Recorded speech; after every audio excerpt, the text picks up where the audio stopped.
Michael Ray was a force of nature, a hurricane in a cowboy hat. Chuck, on the other hand, was more of a gentle breeze, a tumbleweed rolling whichever way the wind blew him. Together they were an unlikely duo, a comedy routine waiting to happen. Their childhood was a series of misadventures. Think homemade explosives, botched magic tricks, and ill-advised attempts at backyard wrestling. Every summer was an epic saga, each day an episode. Their mothers, bless their hearts, aged a decade each year. Their playground was the vast, untamed Texas landscape. Their motto, why not? They were two halves of a whole idiot, forever bound by blood and mischief. Years flew by like tumbleweeds in a windstorm. Michael Ray, true to his nature, became a self-proclaimed entrepreneur. His ventures ranged from questionable to downright illegal. Chuck, ever the loyal sidekick, was always along for the ride. Their latest scheme, a classic bait and switch involving a used car lot and a flock of very confused pigeons, had gone belly up. Spectacularly.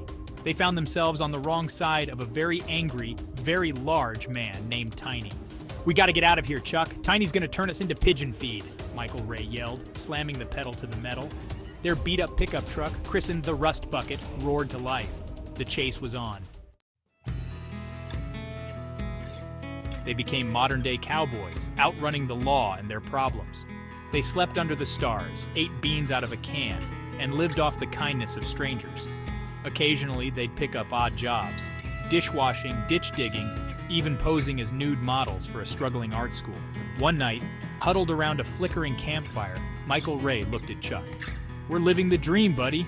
Free as birds, wild as mustangs. What could be better?" Chuck, gazing at the vast starry sky, muttered, "Indoor plumbing?" Michael Ray laughed. "You worry too much, Chuck. You gotta learn to embrace the chaos. That's where the fun is." He tossed another log onto the fire, the flames reflecting in his eyes. The spirit of adventure burned bright. But freedom, like cheap beer, is fleeting. The law, in the form of Sheriff Bob, a man whose patience was shorter than his temper, finally caught up with them. They were apprehended at a roadside diner, midway through a pie-eating contest. Sheriff Bob stood over them, his belly straining against his uniform. "Well, boys, looks like your joyride has come to an end." Michael Ray, his face covered in blueberry pie filling, grinned. Can't a man enjoy his dessert before going to the big house? Chuck, ever the pragmatist, sighed. "I knew we should have gone with the apple." Their laughter echoed in the still night air, a defiant sound in the face of impending doom. The county jail was a far cry from their romanticized vision of prison life. Gone were the dreams of weightlifting, tattoos, and learning to speak Italian.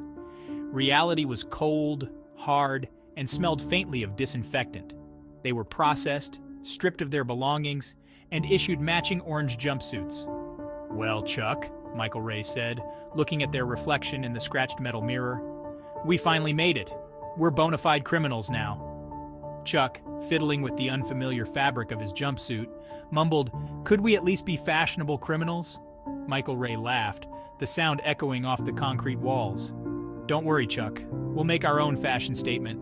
Orange is the new black, you know." Their laughter, though tinged with nervousness, was a beacon of hope in the drab confines of their cell. Prison life was monotonous. Days bled into weeks, weeks into months.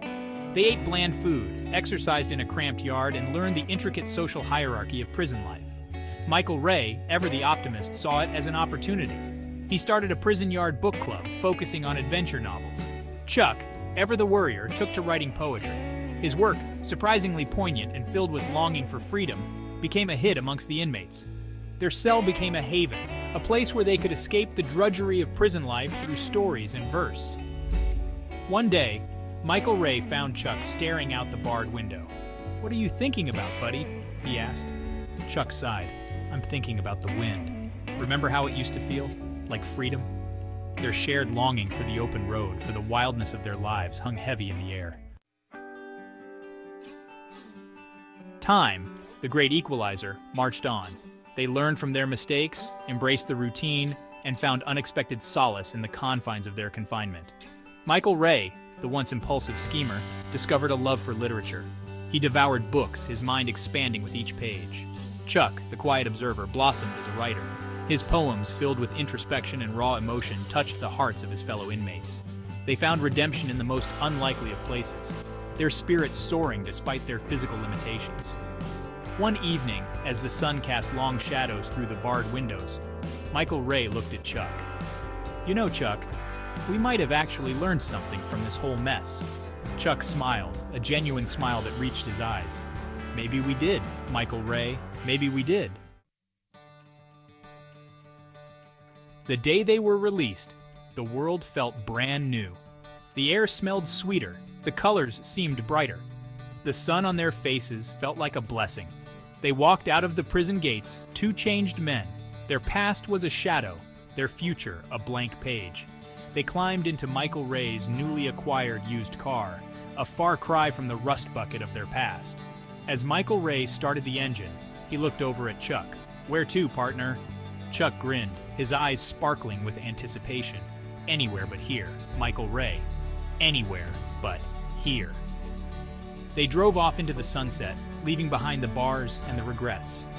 The open road stretched before them, promising a future filled with possibilities, a future they were determined to face together. Life after prison wasn't easy. There were challenges, setbacks, and moments of doubt. But through it all, their bond remained unbroken. They had faced their demons, learned from their mistakes, and come out stronger on the other side. Michael Ray, true to his nature, started a legitimate business, a used bookstore of all things. Chuck, embracing his newfound talent, became a published poet. His words, born from the depths of his prison experience, resonated with readers worldwide. They never forgot their time behind bars. It was a reminder of their past, a testament to their resilience, and a symbol of their unbreakable bond. They were cousins, cellmates, and ultimately, brothers in arms. Their story, a testament to the power of second chances and the enduring strength of family, was just beginning.